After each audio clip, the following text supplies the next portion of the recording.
confident fellow named Stanley thought behavioral questions were manly, but he'd ramble and stray until he found the right way. Now he answers quite clearly and plainly. Ha ha. Welcome back, folks. I'm Bob, and today we are disarming the most common trap in the hiring process.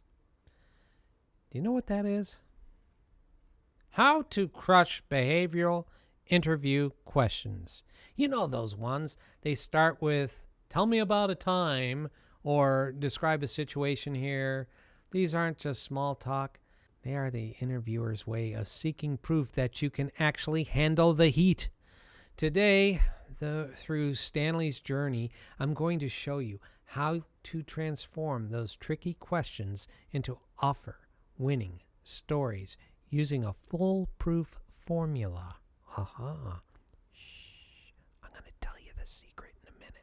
Welcome to the Bob Nevin Careers channel. We're happy to have you here. Get ready to learn something new. Let's do this. Okay, before we get to Stanley and that secret, let's look at why these questions exist. In 2026, recruiters don't just want to know if you can do the work. They want to know how you work. See, it's a little bit of a mind shift from what the candidate's perspective is and what the recruiter's perspective is. Okay, so they are looking for patterns in your past behavior to predict your future success. If you're just winging these answers, you're missing the best chance to prove your value. Let's look at how to get it right. Stanley's story. From rambler to closer. Stanley was an expert in his field, but when he heard the phrase, tell me about a conflict, he would freeze up, or worse, ramble on and talk for 5 minutes without actually answering the question. When he applied for a high-level management role, he knew he had to sharpen his tools. Here's how he mastered the behavioral interview.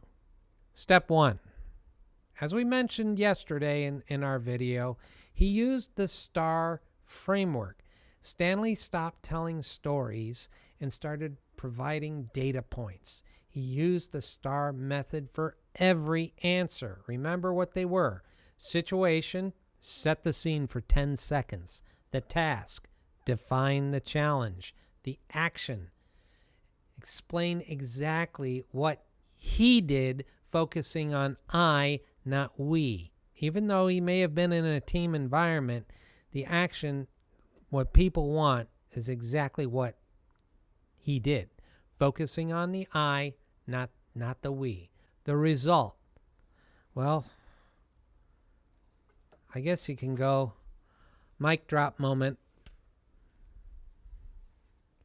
The mic drop moment with a clear, positive outcome. That's the result. The mic drop, right? Okay, step 2, the conflict pivot. This is kind of crucial. Stanley was asked, tell me about a time you dealt with a difficult coworker. Instead of complaining about that coworker, he used the STAR script.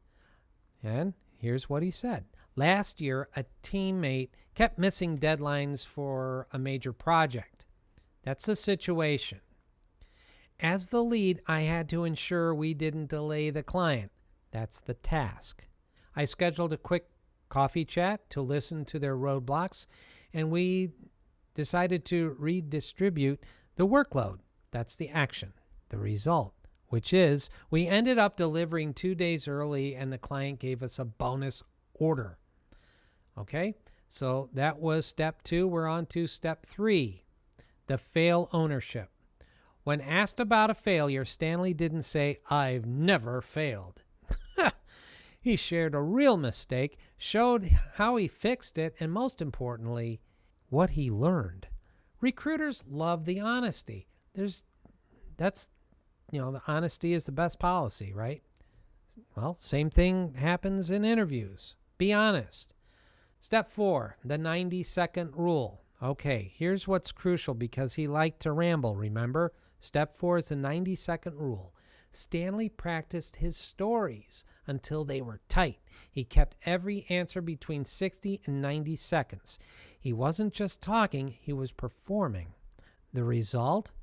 Stanley didn't just get the job, he got the highest salary range for the position because his answers proved he was a leader who could handle the pressure with a plan.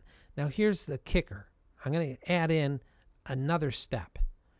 After the interview, ask the recruiter or the HR person or the hiring authority who is conducting the interview, ask them a follow-up question.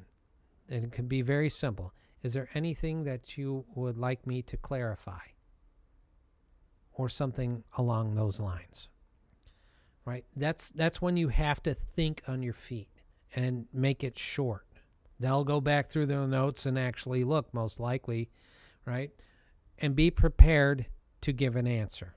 All right, so let's be real. Answering the tell me about a failure with, well, I'm just too much of a perfectionist, is basically waving a giant red flag that says either I'm lying or I am a complete nightmare to work with.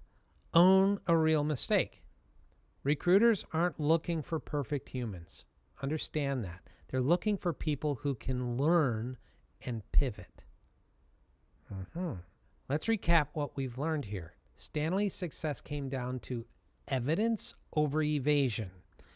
Number 1, use STAR. Keep it structured so you don't get lost in the weeds.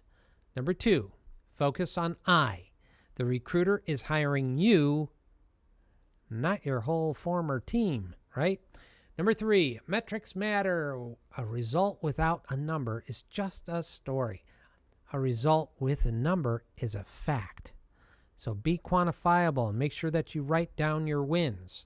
Number 4, the big 5. Practice stories for conflict, failure, leadership, deadlines, and going above and beyond. Again, they are conflict, failure, leadership, deadlines, and going above and beyond. Okay, here are some action steps for you. The story bank. Write down 3 stories from your past year that can fit multiple questions. Next, time yourself. Use your phone to record a 90-second STAR response. If it's longer, cut out the fluff. Next, I want you to join the conversation.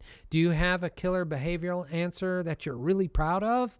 Or one that went completely sideways and eventually bombed? Share it in the comments below. Let's learn from each other's wins and those cringe moments, right? It's all good. It's all good. If these daily tips are helping you turn those "we'll keep your resume on file" emails into actual job offers, show us some love, right? Show us some love. Hit that like button down below to help other professionals find this strategy. Subscribe to join our 2026 career growth community and click that bell icon, and be sure to hit select all so you never miss any further updates, beats, education, etc., etc., and of course my videos. I'm Bob, and we'll see you in the next one. Have a great weekend, everybody. Take care. Thanks for watching. Please remember to smash that like button, subscribe and turn notifications on, and share with everyone you know. Also leave a comment down below. Say hi or ask a question. Again, thanks for watching and see you in our next video. Cheers.